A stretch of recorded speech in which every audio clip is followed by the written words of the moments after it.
नमस्कार। Thank you Deepanshu और thank you युवा केयर मुझे इनवाइट करने के लिए। आज हम जिस टॉपिक के बारे में बात करने वाले हैं वो बहुत ही कंट्रोवर्शियल टॉपिक है, आयुर्वेदा वर्सेस एलोपैथी।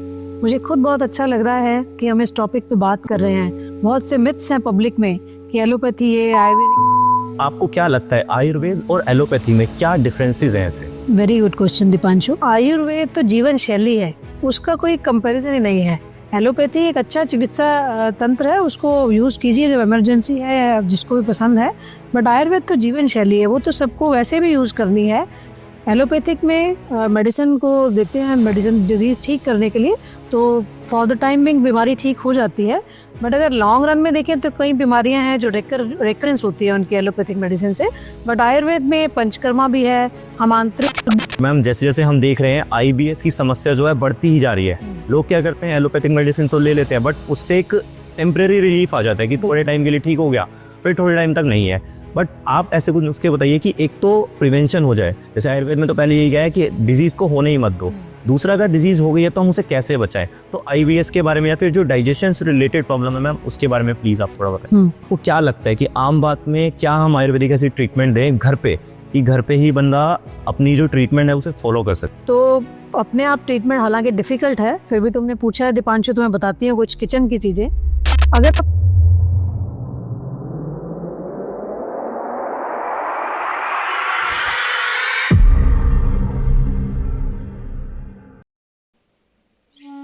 अहंकार विमूढ़ आत्मा करताहम इति मन्यते। भगवद गीता का यह श्लोक, जिसका अर्थ है मनुष्य जब अहंकार करता है किसी चीज पे कि यह मेरा है, यह मैंने किया है, तब उसकी दुर्गति स्टार्ट हो जाती है। अब इसी से आगे बढ़ते हुए सबका मैं स्वागत करता हूँ। Hello everyone, my name is Deepanshu and I am a final year medical student. Welcoming you to the Yuva care. Yuva care एक ऐसा प्लेटफॉर्म है जो कि आपको आयुष सर्टिफाइड डॉक्टर्स जैसे कि आयुर्वेदा, योगा, नेचुरोपैथी से जुड़े बेस्ट स्पेशलिस्ट से आपको जोड़ के देता है। इसके अलावा वो ऑनलाइन कंसल्टेशन देता है।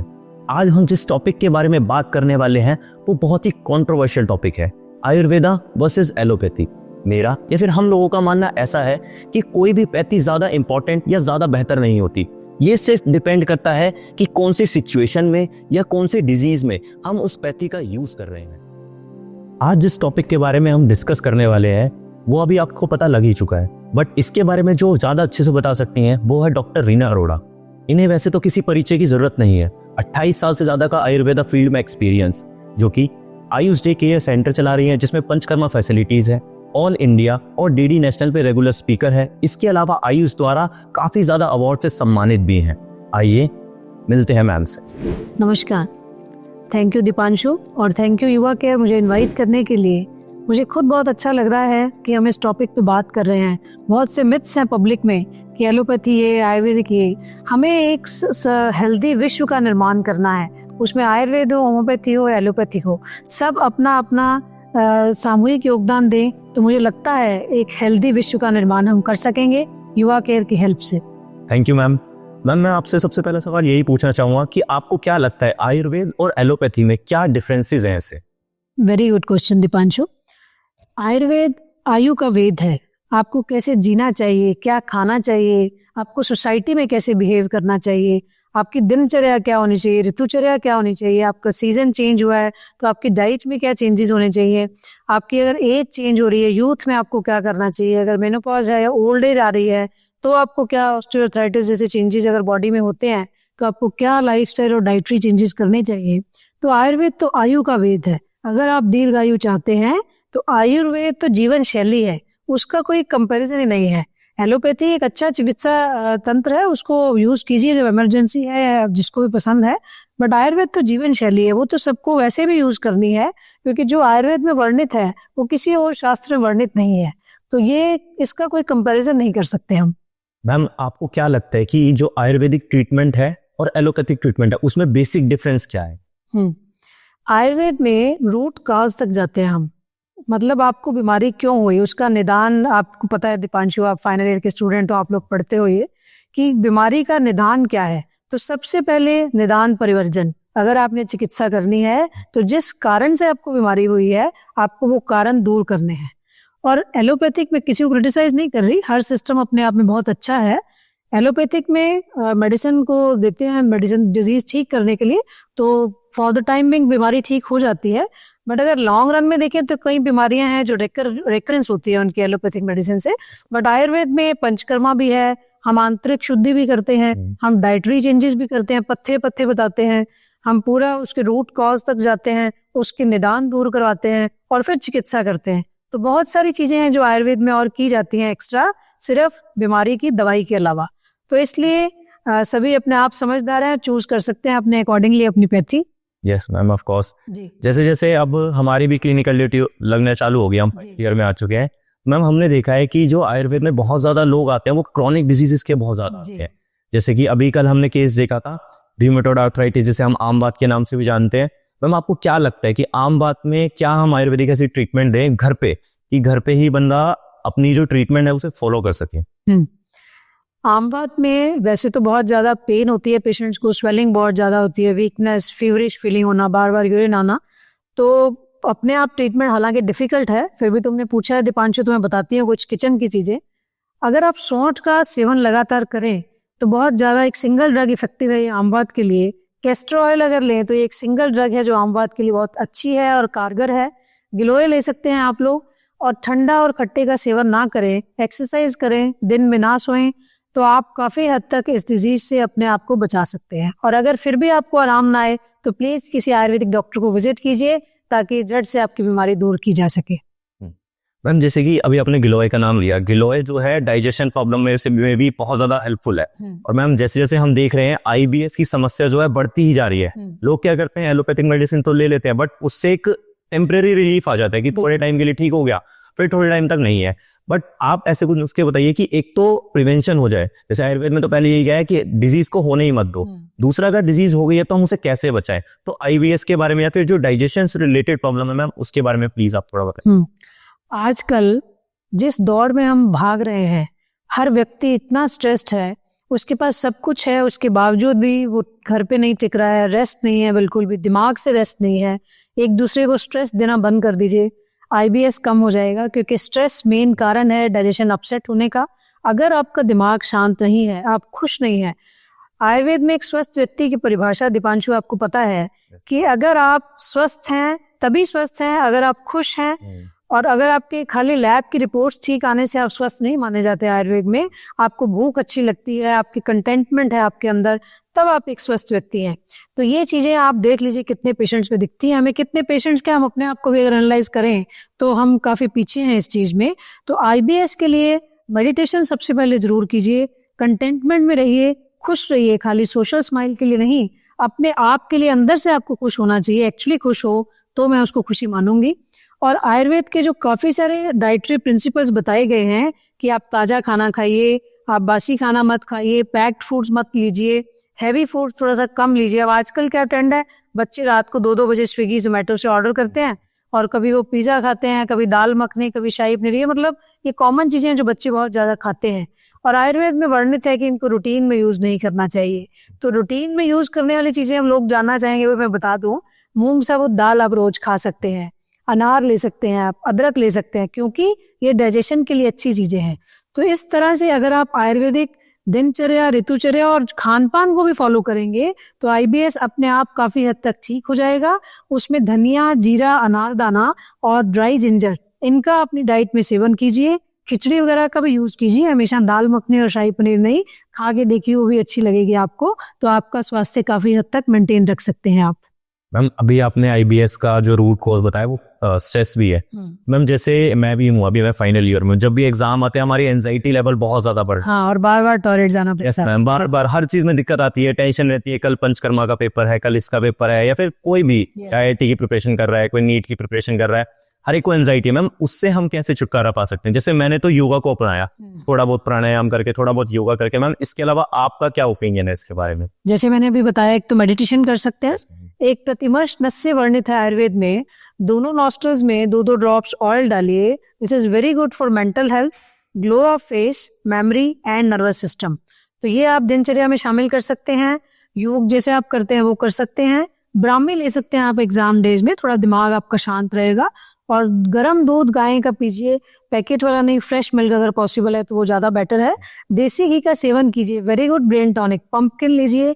मुझे उम्मीद है इतना कुछ करने के बाद आप शांति से पेपर दे पाएंगे। और दूसरा एक चीज़ और मैं सभी बच्चों को बताना चाहूँगी, जिन जो भी जैसे दीपांशु आपके फाइनल के पेपर आएंगे और बाकी जो भी बच्चे हैं, कि ये जो एग्ज़ाम आप दे रहे हैं सारी जिंदगी में सिर्फ ये एग्ज़ाम सब कुछ नहीं है, और बहुत कुछ बाकी है अभी।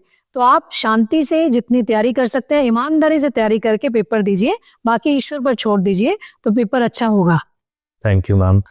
मैम आजकल हमने देखा है कि फीमेल पेशेंट्स में, जैसे कि मेरी खुद की सिस्टर को भी पीसीओडी है मैम, धीरे धीरे जैसे हम देखते जा रहे हैं, वो हमें पता है कि लाइफस्टाइल डिसऑर्डर है ये, जैसे जैसा खान पान होता जा रहा है, जैसे जैसे ये सारी चीजें होती जा रही हैं, पीसीओडी के केसेस बढ़ते जा रहे हैं। तो मैम आप प्लीज पीसीओडी को एक्सप्लेन करो और उसकी जो ट्रीटमेंट हम आयुर्वेद में कर सकते हैं उसके बारे में भी बताइए please. Very good question Deepanshu. PCOD एक लाइफस्टाइल डिसऑर्डर है। आजकल एक ट्रेंड है बच्चों का, मैं देखती हूँ यूजुअली लेट उठना, रात को जागना, 10-10 बजे उठते हैं और रात को पूरी रात पता नहीं पढ़ते हैं नहीं पढ़ते, वो नहीं मैं कह सकती, नेटफ्लिक्स पे देखते हैं, रात को खाना भी खाते हैं 2 बजे। तो वो एक बहुत बड़ा कारण है पीसीओडी में। और इसके सिम्टम्स क्या है? आपको पीरियड्स नहीं आते हैं टाइम पर, आपका वेट बढ़ता जाता है, फेशियल हेयर्स यहाँ पर बहुत ज़्यादा ग्रो करते हैं, और उसके अलावा भी इरिटेशन होती है, falling of hairs, thinning of hairs. ये कॉमन सिम्टम्स है पीसीओडी के। तो जिन लड़कियों को भी ये सिम्टम हो रहे हैं, गंदे वाले एक्ने जो किसी मेडिसिन से ठीक नहीं होंगे, वो पीसीओडी में होते हैं। तो अगर आपको ये सिम्टम्स हैं तो सोच लीजिए एक बार भी आपको पीसीओडी हो सकता है। मिलिए किसी आयुर्वेदिक डॉक्टर को इसका ट्रीटमेंट जानने के लिए, जो मैं थोड़ा सा आप बताने वाली हूँ। एक तो अपना लाइफस्टाइल ठीक कीजिए। Butterfly pose is very good for PCOD patients. Even घर पे जो मॉपिंग करते हैं नॉर्मल, जो health, this is very good for reproductive organs. जैसे वो चक्की जलाना, this is very good for reproductive organs. Fresh मेज लीजिए, लाइट मेज लीजिए, और रात को मत जागिए, दिन में सोइए मत।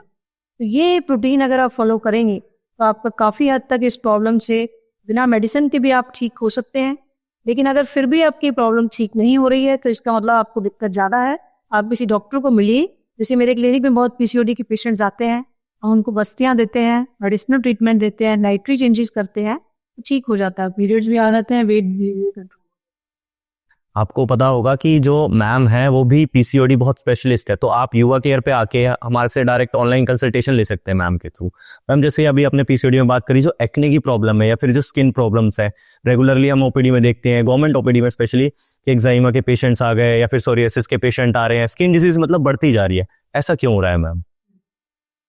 सब कुछ खान पान से रिलेटेड है दीपांशु, स्ट्रेस से रिलेटेड है। आजकल कुछ भी जो डिशेज आती हैं, मैं किसी शेफ को भी क्रिटिसाइज नहीं कर रही हूँ।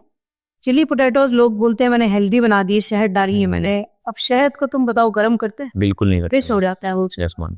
वो एक एग्जाम्पल दे रही हूँ। ऐसी दूषी विष तुमने पढ़ा हो, कई बार क्या होता है 17 प्रकार के दूषी विष हैं ऐसे जो हम विरुद्ध अन्न लेते हैं, तो उससे कंटिन्यूसली अगर आप ब्लड डाइट्स लेते रहते हैं, जैसे कि शेक्स पीते हैं लोग, उठते ही सुबह स्मूदीज बनाते हैं, मिल्क शेक्स बनाते हैं, बनाना शेक है, आप पी के देखिए। जिसको भी एक्जिमा, अर्टिकेरिया की प्रॉब्लम है, अगर आप बनाना शेक पियेंगे तो अगले दिन ऐसा एग्रेवेट होगा कि आप सोच भी नहीं सकते आपने किया क्या, कहा है तो कुछ है नहीं बाहर से। लेकिन बनाना शेक अकेला ही काफी है। अभी संधि आहार है, दही अगर आप बहुत बर्बर के लोग खाते हैं, मैं प्रोबायोटिक ले रहा हूँ, मेरी गट हेल्थ इंप्रूव होगी, तो this is also very bad for skin patients. ठीक है, तो इसलिए प्लीज व्हाट्सएप यूनिवर्सिटी से और इंस्टा की रील्स देखिए अपनी डाइट मत डिसाइड कीजिए। मिलिए किसी आयुर्वेदिक डॉक्टर को, जानिए अपनी प्रकृति, अपनी प्रोफेशन के अकॉर्डिंगली, अपनी एज के अकॉर्डिंगली कि आपको क्या खाना चाहिए और क्या नहीं खाना चाहिए। आधी प्रॉब्लम्स तो आपकी वहीं पर सॉल्व हो जाएंगी, तो आपको किसी दवाई की भी जरूरत नहीं पड़ेगी। हम जैसे कि अभी आपने बनाना शेक का नाम लिया, मैं रेगुलरली जिम जाता था, तो मैं रेगुलरली बनाना शेक पीता था। तो मुझे लगता था ऐसा थोड़ी होता है कि नहीं दिक्कत हो स्किन वगैरह से रिलेटेड। तो मैंने पर्सनली एक चीज वो करी कि हर किसी को नहीं हो सकती, हर एक की प्रकृति अलग होती है। तो मैंने अपने आप में देखा कि जब मैं रेगुलरली बनाना शेक पीता था, मेरे म्यूकस अमाउंट बहुत ज्यादा बढ़ गया था, जिसकी वजह से मेरे जो ये वाले हेयर्स हैं वो व्हाइटिश होने लग गए थे। क्योंकि कहते हैं नजला, आपने एक वर्ड सुना होगा, वो भी इसका रूट कॉज है। तो ऐसा नहीं है, जो भी आयुर्वेद में लिखा है ना, उसका कुछ ना कुछ रोल है। अब क्या होता है, किसी इंसान में मैंने देखा है बहुत जल्दी सिम्टम्स आने लग जाते हैं, किसी में लेट आने लग जाते हैं। इसका मैं आंसर देती हूँ दीपांशु, जो जल्दी और लेट सिम्टम का कारण क्या है। हर एक व्यक्ति की इम्यूनिटी अलग है बाहर की गंध को बर्दाश्त करने की। जैसे कोविड हुआ था, उसमें कई लोगों को होके निकल गया, उनको पता भी नहीं लगा। कईयों को बीमार हो गए, दवाई ली, ठीक हो गए। कईयों का ईश्वर के पास चले गए, we are very sorry for that. लेकिन अब ऐसे ही बनाना शेक आपने पिया या कोई गलत डाइट ली, कुछ व्यक्ति जिनका इम्यूनिटी बड़ी अच्छी है, अग्नि दीपन अच्छा है, वो लोग उसको पचा सकते हैं। कई लोग वीक इम्यूनिटी है, अग्नि भी वीक है, वो उनको ज्यादा अफेक्ट करेगी। ऐसे ही एक पेशेंट था मेरे पास शीत पित्त का, जो अर्टिकेरिया जो बहुत कॉमन है आजकल, उसको मेडिसिन से वो ठीक था पेशेंट। नेक्स्ट डे बोलता है फिर हो गई। मैंने कहा क्या खाया था, कल बनाना शेक पिया था। कहते हैं हाँ, आपको कैसे पता? मैंने कहा ये जो बॉडी दिखा रहे हो इससे पता। मैंने कुछ नहीं पूछा और सिर्फ एक ही लाइन बोली थी। तो इसलिए देखो डाइट का कितना इंपॉर्टेंस है। पथ्य डाइट को, पथ्य दो चीजें आएंगी। पथ्य क्या है? जो हमारे चैनल्स को ओपन करता है। पथ यानी स्त्रोतस जितने ही है, पथ्य जो पथ के लिए अच्छा है, और अपथ्य जो पथ के लिए अच्छा नहीं है। तो अगर आप डेली ऐसी डाइट ले रहे हैं which is not good for your body channels, तो आप कैसे उम्मीद कर सकते हैं आपकी स्किन ग्लो करेगी, आपके बाल अच्छे रहेंगे और आप हेल्दी रहेंगी? तो इसलिए आपको उसको ठीक करना है पहले, उसके बाद आप उम्मीद कीजिए कि you are healthy person. Yes ma'am. हम जैसे कि अभी हमने और देखा है कि जैसे मेरा ब्रदर है, उसको ही फैटी लीवर है, ग्रेड 2 है मैम। तो फैटी लीवर की समस्या भी बहुत ज्यादा बढ़ती जा रही है। इसके अलावा मेटाबॉलिक डिसऑर्डर्स हो गए, इनकी भी। तो मैम आप लीवर को हम कैसे डिटॉक्सिफाई कर सकते हैं, फिर कैसे क्लींस कर सकते हैं? इसमें आप पहले तो मैम घर के इलाज और कुछ हर्ब्स बता दीजिए जिससे कि लोगों को हेल्प हो सके। फैटी लीवर जो है 70-80% तो वॉकिंग से ठीक हो सकता है। अगर आप रूटीन में वॉक करते हैं तो आपका फैटी लीवर काफी हद तक ठीक हो सकता है। भूख लगने पर खाइए, इस लाइन को नोट कर लीजिए सभी जो भी ये पॉडकास्ट देख रहे हैं। क्योंकि होता क्या है, आपके सामने पिज्जा आया, आपने खा लिया, आपके सामने कुछ भी टेस्टी आया, आपने खा लिया। This is very bad for liver. उसको रेस्ट चाहिए रिजुविनेट करने के लिए और बाकी काम करने के लिए। अगर आप ऊपर डालते जा रहे हो, कितना बहुत ज्यादा अगर लो कर लो, फिर होता है फैटी लिवर। और दूसरा, अगर हम फ्रूट्स और सैलड्स नहीं ले रहे हैं अपनी डाइट में, सारा प्रोसेस्ड फूड्स ले रहे हैं आजकल, तो रुमाली रोटी, तंदूरी चाप और ये सब चीजें, लिवर भी थक जाता है बेचारा। वो कहता है अब तुम ही कर लो, मैं नहीं कर। कड़वी मूली जो पतली होती है, this is very good for liver. हमेशा जब भी आप मूली ले रहे हैं तो पतली और कड़वी मूली लीजिए। और जितने भी मोरिंगा है, वाजपेयी स्वांजने के फूल आती है, मुझे नहीं उम्मीद 10% लोग इसको खाते होंगे। This is very good for whole body. अमृत है हमारी बॉडी। परवल बहुत कम लोग बनाते हैं उसको, very good for whole body. जिनके नाम ले रही वही नहीं, इतना ही कर लेंगे तो उनकी लिवर हेल्थ काफी बेटर हो जाएगी। अनार, आपको पता है चरक में मेंशन उसी से मैं बोल रही हूँ। ये सिंगल जो फ्रूट मैंने बोला, this is very good for liver. अदरक, बहुत बच्चे घर पे अदरक नहीं खाते ना, पेरेंट्स डालना ही बंद करते, नहीं मेरा बच्चा खाना नहीं खाएगा, अदरक नहीं खाता। अरे आप तरीके ढूंढो ना उसको खिलाने गैस क्या है। आजकल की जनरेशन इतनी सीधी थोड़ी है कि आप जो कहोगे वो मानते हो। तो you have to update yourself. तो इस तरह से आप अपने लिवर को हेल्दी रख सकते हैं। पानी पीजिए, ड्रिंक्स ये जैसे कॉफी चाय थोड़ा सा कम लीजिए, अल्कोहल तो बिल्कुल मत लीजिए, अल्कोहलिक पैटिस वगैरह हो जाता है, आपको पता है। लेकिन बिना अल्कोहल के भी फैटी लीवर बहुत ज्यादा सेडेंटरी एक्टिविटी बहुत बड़ा कारण है। शुगर इनटेक एक्सेस में मत कीजिए, वो भी एक बहुत बड़ा कारण है। स्ट्रेस को भी थोड़ा मेडिटेशन से दूर कीजिए, योगा, प्राणायाम, और सैलेड्स का इंटेक ज्यादा, और पानी, इसी से काफी। और भूख लगने के मत टॉर्चर करो लिवर को ज्यादा खा के। हम जैसे कि जो आजकल की जैसी जनरेशन है वो तो ये कहती है एक ही तो जिंदगी है, खाए पिए क्यों ना। तो मैम जैसे अब मैं तो उनको ये आंसर देता हूँ, अगर खाना भी एक लिमिट में खाओ, एक तो अच्छा खाओ। लोग क्या करते हैं, वो सड़क पे गए वही खाने लग गए। थोड़ा अच्छा खाओ। और मैम उसके अलावा मैंने देखा है कि अगर आप खा भी रहे हो ना, एक तो कम लिमिट में खाओ, इसके अलावा आप व्यायाम करो। क्योंकि हमारे आयुर्वेद में लिखा हुआ है कोई व्यायाम भी करता है वो विरुद्ध आहार को भी बचा सकता है। तो मैम आपका क्या इसमें opinion? Good, very good question Deepanshu. ये जो चरक लिखा हुआ है, ये अगर आपकी अग्नि अच्छी है, आप सब कुछ पचा सकते हो। ये जो पक्का है वो भी कमिंग हुआ, चीट कर लोगे तो इट्स ओके। लेकिन अगर आपकी अग्नि मंद है, आपको भूख नहीं लगती है, आपका ओवरऑल सिस्टम बिगड़ा हुआ है, तो फिर तो जरा सी चीज भी दिक्कत करेगी आपके लिए। तो ये चीजें नहीं करनी चाहिए। और रूटीन में जो आप अन्न ले रहे हो, वो जैसा हम एडवाइस कर रहे हैं, एक एक सेल ने उससे बनना है। आपका डिफिशिएंसी टिश्यू बनना है अंदर। अगर आप वही कर ले रहे हो तो टिश्यू तो बने नहीं। फिर लिथार्जी, बच्चों का उठने का दिल नहीं करता, उनकी लेग्स में पेन हो रहा है, तो वो सब सिम्टम्स इसीलिए होते हैं। तो इसलिए अपनी डाइट को अच्छा रखिए, खुश रहिए, योगा प्राणायाम कीजिए और स्वस्थ रहिए। हम जैसे कि अभी हमने बताया कि जो विरुद्ध आहार है वो पाचन नहीं होता उसका। तो मैम एक हमारे में आयुर्वेद में वर्ड आता है आम। आम ये खाने वाला आम नहीं है, ये एक ऐसा आम है जो कि हमारी बॉडी में बस एकत्रित होता रहता है और वो बहुत ज्यादा हार्मफुल होता है। मैम प्लीज आप आम के बारे में थोड़ा बता दीजिए। आम आप एक अनडाइजेस्टेड फूड से बनता है आम, जिसकी डाइजेशन ठीक नहीं है, टॉक्सिन्स मान सकते हैं, जैसे फ्री रेडिकल स्क्वैटिंग वगैरह करते हैं, तो इन टॉक्सिन्स को कैसे रिमूव करना है, लंगर पाचन करके आपको हम डाइजेस्ट कर सकते हैं। फास्टिंग एडवाइस है हमारे शास्त्रों में, अगर बीच बीच में आप फास्टिंग करेंगे तो हमारे जो आम है वो अपने आप पच जाएगा। पाचन, जैसे मैंने ड्राई जिंजर पाउडर अदरक ले सकते हैं, उससे भी पाचन होता है। धनिया बहुत अच्छा पाचक है। और इसके अलावा जो सीजनल प्योरिफिकेशन पंचतत्वों में एडवाइज है, जैसे बसंत ऋतु चल रही है, इसमें वुमन एडवाइज है, तो ये नहीं कि बीमारों को ही करवाना है, सभी हेल्दी व्यक्ति अगर इस सीजन में जाके वुमन करवाइए तो उनका जितने भी टॉक्सिन डिपॉजिटेड है वो सब खत्म होने निकल जाएंगी। तो उसके बाद जैसे आप कपड़े को धो देते हैं, ऐसे ही पंचकर्मा धो देता है बॉडी को अंदर से, तो आपका ये है असली डिटॉक्स। ये एक आपने पानी का गिलास लिया, उसमें नींबू डाल लिया और वो रेल डाल ली, detox drink, this is not detox drink. अंदर से आपकी टॉक्सिन तो नहीं निकले ना, तो इसलिए उसको डिटॉक्स करने के लिए पंचकर्मा इज नेडेड। इसके बाद जैसे वृक्ष में आई, इसमें कुछ भी एडवाइस दी।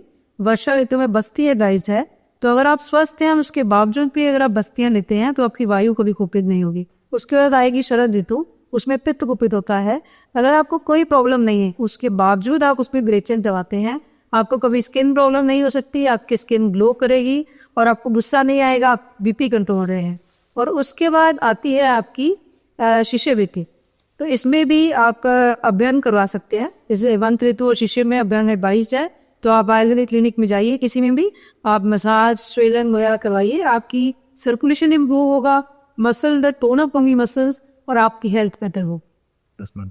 मैम जैसे कि हमने देखा है, जैसे अभी हमने कोविड में ही देखा इम्यूनिटी का कितना ज़्यादा रोल है। लोगों की इम्यूनिटी जिन जिन की कम थी उन्हें ही सबसे ज़्यादा कोविड देखा और उन्हें ही सबसे ज़्यादा भुगतना भी पड़ा। तो मैम आप कुछ ऐसे हर्ब्स या फिर कुछ ऐसे तरीके बताइए जिससे कि लोग घर बैठे ही अपनी इम्यूनिटी बूस्ट कर सकते हैं।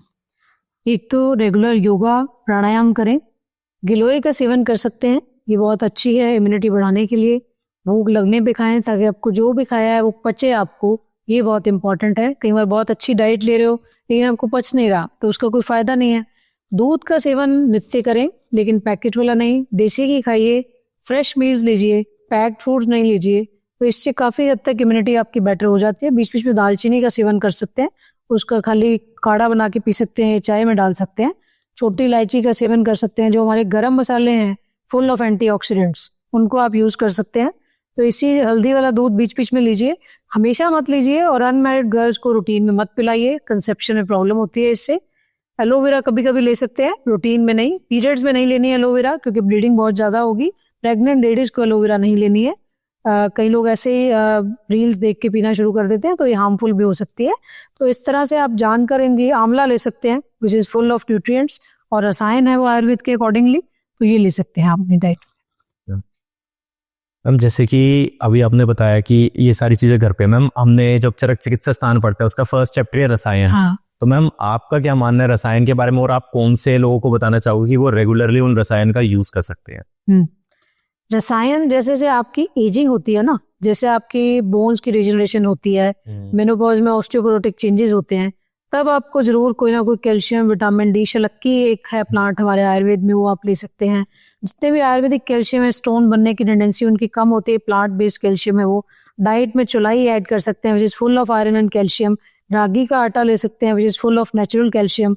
दूध तब जरूर लीजिए, ये एक रसायन है तब आपके लिए। च्यवनप्राश जरूर लीजिए अगर आप एजिंग हो रही है आपकी, तो जो डिजनरेशन हो रही है सेल्स की और जो बाकी चेंजेस हो रहे हैं, च्यवनप्राश काफ़ी हद तक उसको कंट्रोल करता है।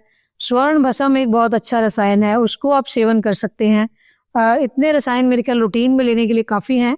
इसके अलावा हर डिजीज के अकॉर्डिंगली रसायन आयुर्वेद में वर्णित है, वो किसी डॉक्टर से मिलकर लीजिए, अपने आप नहीं लीजिए। हरितकी भी एक रसायन है, माता है हरितकी, जो षड्रस हैं जिसमें एक ऐसा प्लांट है, तो वो आप बीच बीच में ऋतु हरितकी आयुर्वेद में वर्णित है कि आपको ग्रीष्म ऋतु में शर्करा के साथ लेनी है और उसमें एक में सेंधव के साथ लेनी है, एक में गुड़ के साथ लेनी है।